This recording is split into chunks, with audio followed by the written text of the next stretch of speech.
Era una mañana seca y polvorienta de un otoño cualquiera, en el corazón de un pueblo olvidado por el tiempo, incrustado entre montañas bajas y senderos de tierra roja. Allí vivía Ana, con su cabello castaño siempre recogido en un moño improvisado, la mirada firme de quien ya había aprendido a no esperar facilidades de la vida. A sus 24 años, cargaba sobre los hombros una historia que parecía mucho más grande que su edad. Se despertaba todos los días antes de que saliera el sol, cuando el cielo aún estaba gris, para ayudar a su madre a calentar el agua en el fogón de barro, eso cuando había suficiente leña o gas. Su padre, Francisco, aún con la salud deteriorada, insistía en caminar 5 kilómetros hasta la orilla de la carretera para intentar vender dulces de plátano hechos por Isabel, su esposa, quien todavía cosía vestidos viejos para alargar la vida de la ropa de vecinas generosas. Ana había aprendido temprano que sobrevivir era un verbo cargado de lucha, y que soñar era un privilegio que se conquistaba con mucho más que deseo. A pesar de las dificultades que parecían no tener fin, había algo que nunca faltaba en aquella casa de paredes agrietadas y piso de cemento frío: el compromiso con el estudio. Francisco, aunque analfabeto, insistía en repetir como un mantra que quien aprende a leer, aprende a salir del lugar. Ana llevaba eso en el pecho como una promesa. Usaba libros prestados de la profesora de la escuela rural y leía a la luz de las velas, siempre compartiendo la cama con su hermano menor, Antonio, que soñaba con ser ingeniero, aunque solo había visto un edificio por televisión. Algunos días no había comida, pero sí páginas. Otros días llovía dentro de la casa, pero ella seguía copiando resúmenes a mano con una pluma que fallaba. Fue así, entre ausencias, superaciones y lágrimas escondidas en la almohada, que logró una beca para una universidad pública en la gran ciudad. Y aquel día en que partió, sujetando una maleta prestada con más esperanzas que ropa, nadie imaginaba cuánto la vida aún la pondría a prueba. Llegar a la ciudad fue como aterrizar en otro planeta. Los edificios parecían tocar el cielo, los autos pasaban tan rápido que apenas se veía quien los conducía, y las personas caminaban apresuradas, como si siempre tuvieran un destino importante al que llegar. Ana compartía un cuartito con otras 2 estudiantes en el barrio más alejado de la universidad. No era lujoso, pero era suficiente para seguir creyendo. Trabajaba de noche como cajera en una panadería y usaba las madrugadas para estudiar, muchas veces quedándose dormida sobre los libros. La ciudad era fría, no solo en el clima, sino en las miradas. Nadie preguntaba su nombre, nadie quería saber de dónde venía. Y para ella, que venía de un lugar donde el vecino aún tocaba la puerta para pedir azúcar o avisar que se escapó la gallina de la vecina, esa indiferencia dolía más que el hambre. Incluso después de graduarse, la sensación de no pertenecer continuaba.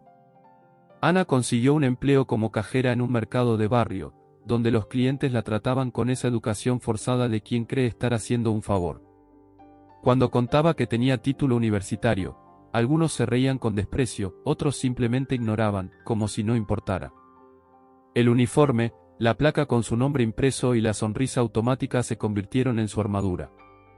Pero por dentro, cargaba un sentimiento que se extendía lentamente, como el óxido, el de que, tal vez, nunca sería suficiente.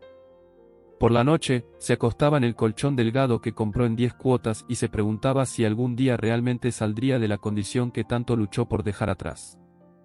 La ciudad, con todas sus promesas, ahora parecía solo una vitrina brillante que no podía tocar. Lo que más dolía a Ana no era la soledad, esa la conocía desde niña, sino el juicio silencioso que siempre parecía acompañarla. Como si su acento, su ropa sencilla y su piel quemada por el sol fueran marcas permanentes de un origen que muchos preferían fingir que no existía. Intentó abrirse al amor algunas veces, pero las relaciones nunca pasaban de la superficie. Siempre había una barrera, como si solo fuera suficiente para distracciones pasajeras, nunca para construir algo duradero. Tuvo un novio que, al saber de su infancia difícil, simplemente desapareció. Otro incluso sugirió que mentía para parecer una pobrecita. Esas heridas no sangraban por fuera, pero se acumulaban dentro de ella como piedras en el pecho.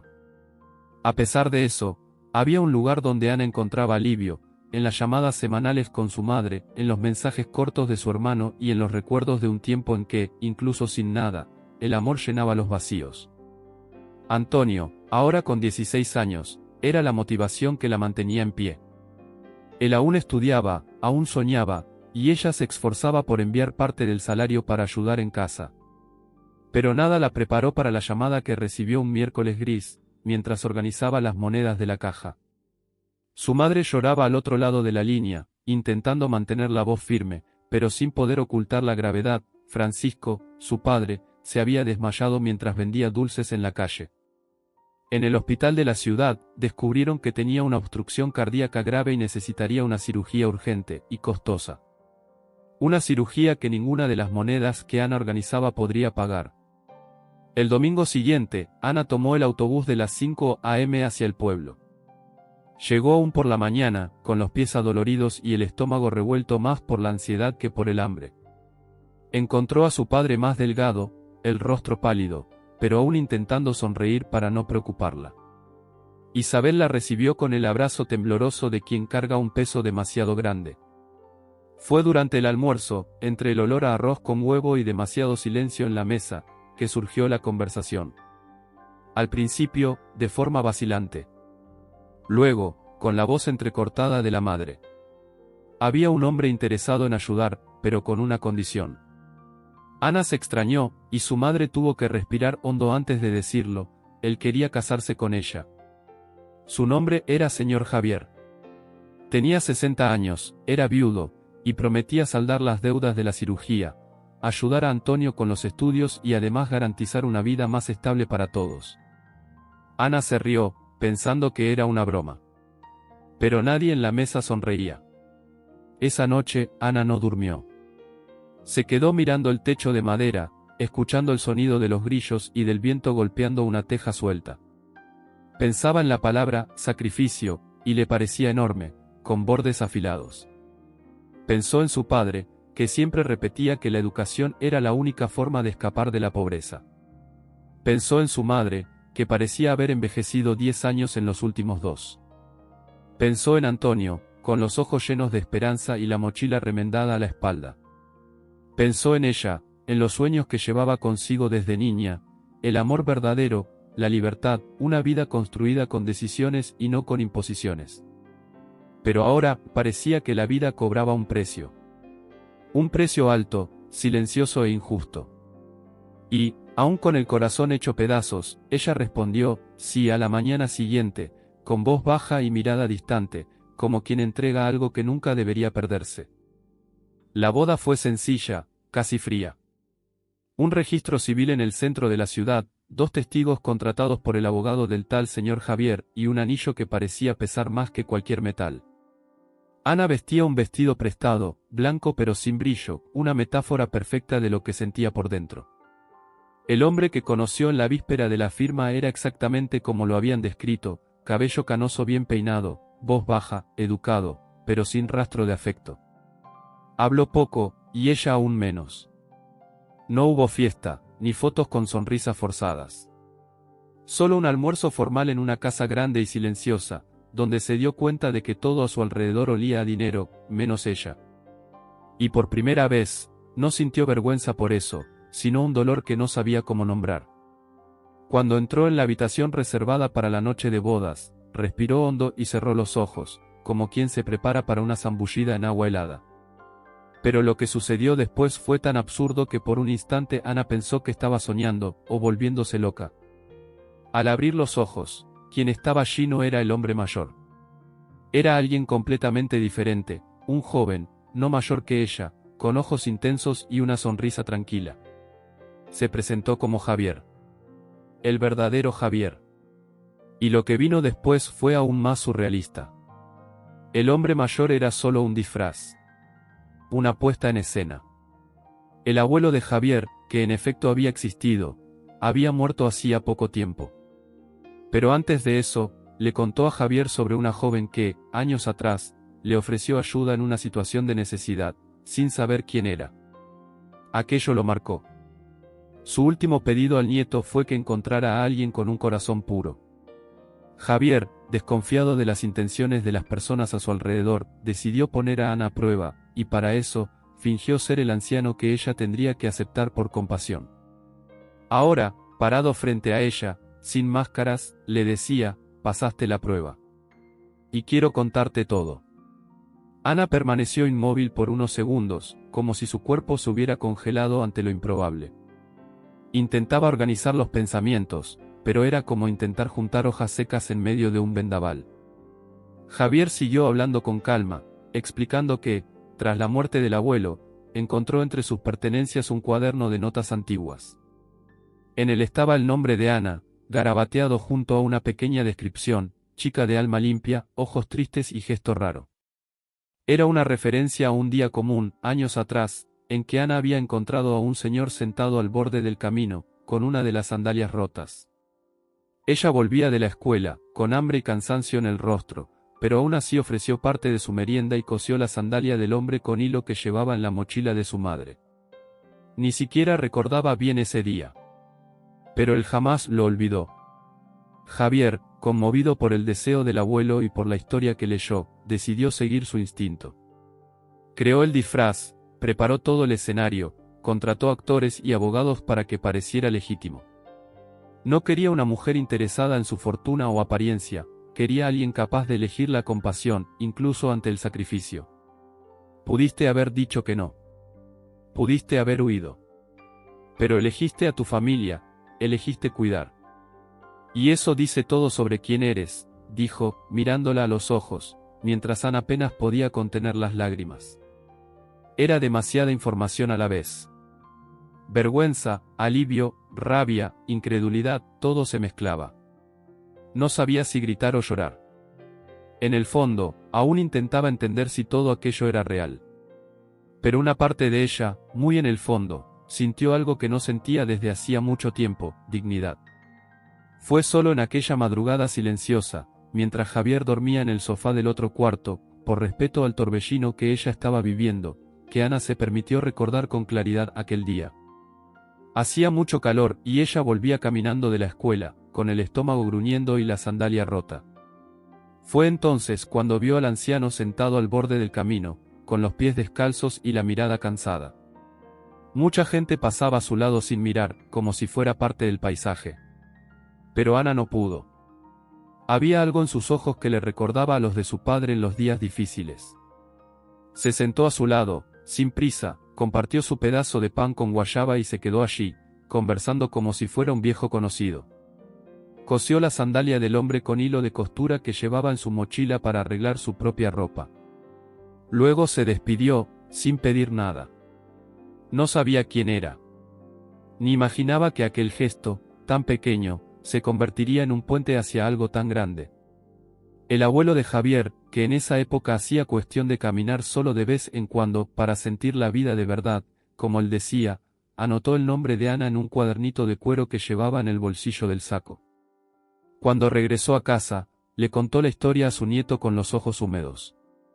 Todavía hay personas buenas en el mundo. Encontré una hoy, dijo esa noche. A lo largo de los años, Javier fue escuchando fragmentos de aquella historia hasta que, en la última semana de vida de su abuelo, escuchó el pedido que daría inicio a todo: encuentra a esa niña. No sé qué está haciendo con su vida, pero tiene un corazón que el dinero no puede comprar. Quiero que conozcas ese tipo de amor. Javier aceptó, pero quiso hacerlo a su manera. Quería estar seguro de que Ana seguía siendo aquella misma niña. Y ahora, viendo lo que ella había hecho por su familia, no había dudas.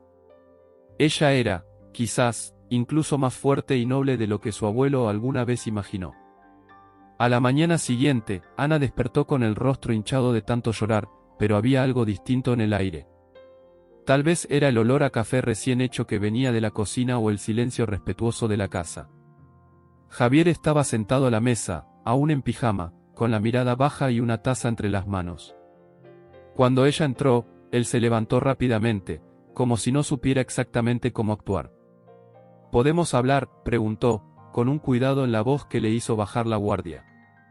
Se sentaron allí mismo, uno frente al otro, con el sol entrando por la ventana y dejando rayos dorados en el suelo. Javier pidió disculpas. No por sus intenciones, que según él, eran sinceras, sino por la forma. Dijo que entendería si ella quisiera irse, que no exigiría nada, que la decisión era de ella. Ana escuchaba en silencio, con el pecho apretado, intentando entender qué quedaba dentro de ella después de tanto impacto. Entonces habló. Y habló como no lo hacía desde hacía mucho tiempo. Contó sobre su vida, sobre lo que era ver a su padre casi morir por falta de dinero, sobre las miradas torcidas en la ciudad grande, sobre las veces en que lloró en silencio por pensar que nunca sería amada de verdad. No fue una conversación común, fue un desahogo del alma. Javier escuchaba con atención sincera, sin interrumpir, sin intentar arreglar nada. Solo escuchaba. Cuando terminó, él le tomó la mano con firmeza, pero sin apretar, y dijo que quería conocerla de verdad. No como parte de un plan o una prueba. Quería aprender a amar lo que ella era, con todas sus cicatrices, porque fue exactamente eso lo que lo tocó. Por primera vez, Ana sintió que no necesitaba esconder nada. Ni sus miedos, ni su origen, ni sus dudas. Y allí, entre palabras sencillas y miradas francas, algo nuevo comenzó a nacer. Algunos días después, Ana volvió al pueblo, esta vez, con Javier a su lado. El camino de tierra, el calor seco y el olor a campo parecían aún los mismos, pero ella ya no era la misma persona. El reencuentro con Isabel fue de sollozos y abrazos largos. Antonio, con los ojos abiertos de par en par y la mandíbula caída al ver a aquel hombre bien vestido bajando del auto con su hermana, apenas pudo disimular el asombro. Pero pronto el clima se transformó en sonrisas y lágrimas cuando Javier explicó, con una sencillez que encantó a todos, que estaba allí por gratitud y respeto. En menos de una semana, la cirugía de Francisco fue programada en un hospital privado de la capital, con los mejores recursos disponibles. Cuando el padre fue operado con éxito, Ana sintió una paz tan profunda que no lloraba de alivio, lloraba de gratitud. Era como si el mundo, por un instante, le dijera, lo lograste. Durante la recuperación del padre, Ana pasaba los días con él en el hospital, turnándose con su madre. Javier venía cada tarde con jugo fresco y libros para distraerlos a ambos. Francisco, aún débil, observaba al yerno con ojos desconfiados al principio, pero después de una larga conversación en la terraza del hospital, aceptó el nuevo rumbo que tomaba la vida de su hija. «Tienes suerte, niña», le dijo con una sonrisa cansada. Ana, mirando a su padre con los ojos llenos de lágrimas, respondió, «Creo que sembré esa suerte hace tiempo, papá. Solo tardó en florecer». Aquellos días, a pesar de la tensión, fueron los primeros en mucho tiempo en los que Ana sintió que estaba exactamente donde debía estar. Y tal vez, por primera vez, creyó que merecía todo aquello, no porque alguien la hubiera elegido, sino porque ella nunca dejó de elegir el bien, incluso en las peores tormentas. Con el tiempo, Ana empezó a mirarse al espejo y ver algo más allá de las cicatrices invisibles de la pobreza. Comenzó a ver fuerza, dignidad y una belleza que nunca estuvo en lo que vestía, sino en lo que llevaba por dentro. Volvió a estudiar, esta vez por decisión propia, haciendo cursos de asistencia social y psicología comunitaria. Quería entender mejor el dolor de los demás, como alguien que aprendió en la práctica lo que es tener que elegir entre comer y soñar. Javier, siempre respetando su espacio, la apoyaba en todo. No eran una pareja de comercial de televisión. Tenían días difíciles, desacuerdos, silencios. Pero había algo mucho más fuerte que eso, verdad. Y en esa verdad, Ana descubrió un tipo de amor que no estaba hecho de mariposas en el estómago, sino de suelo firme, de compañerismo, de construcción. Inspirada por su propia trayectoria, Ana decidió crear un proyecto social para niñas de origen humilde, ofreciendo orientación vocacional, refuerzo escolar y apoyo emocional. Llamó al proyecto Florecer, en homenaje a las semillas que su madre había plantado en ella desde pequeña. Allí era donde veía su reflejo en cada joven que entraba al aula con los ojos bajos y la esperanza escondida. Contaba su historia sin adornos, sin vergüenza, mostrando que era posible salir del fondo del pozo sin perder el alma en el camino. La comunidad abrazó la iniciativa, y pronto Ana se convirtió en una referencia, no como la esposa de Javier, sino como alguien que usó el dolor como puente. Ahora, al ver a otras chicas soñar en grande, sabía que estaba devolviendo lo que la vida, a su modo torcido, le había dado, una oportunidad real. Algunos años después, en una tranquila tarde de primavera, Ana caminaba por un jardín en el centro del proyecto Florecer, donde decenas de niñas participaban en talleres y círculos de conversación. Se sentó en un banco de madera bajo la sombra de un árbol que ella misma había ayudado a plantar al inicio del proyecto.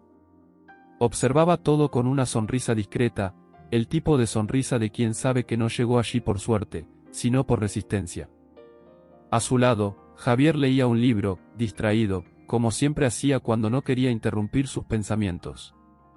Estaban casados oficialmente ahora, por elección mutua y consciente, sin contrato forzado, sin promesas a cambio. Solo amor. Amor de ese que no pide pruebas, sino que nace de las pruebas superadas. Y, en ese silencio cómodo entre los dos, Ana se dio cuenta de que, incluso sin haber seguido el camino que había idealizado, había llegado exactamente donde necesitaba. Al mirar hacia atrás, Ana ya no veía solo dolor. Veía camino. Veía aprendizaje. Descubrió que el amor verdadero no era el que había idealizado de niña, sino aquel que surgía donde hay respeto, escucha y construcción. Entendió que no necesitaba negar su pasado para vivir su presente, porque fue precisamente ese pasado lo que la moldeó. Aprendió que la dignidad no viene del dinero, sino de cómo se vive, de cómo se elige, incluso cuando las opciones parecen injustas. Y que, a veces, los gestos más simples, como compartir un pan y coser una sandalia, son semillas de milagros que uno solo entiende años después. Esa tarde, mientras el viento soplaba suave y las risas de las niñas resonaban por el patio, Ana sintió una paz rara, profunda. Una certeza silenciosa, ella había vencido. Y, más importante aún, había florecido. Si te gustan relatos llenos de emoción, sorpresas y giros inesperados, no olvides suscribirte al canal y activar la campanita para no perderte ninguna de nuestras próximas historias. Gracias por acompañarnos, y nos vemos en el siguiente vídeo con más emociones fuertes.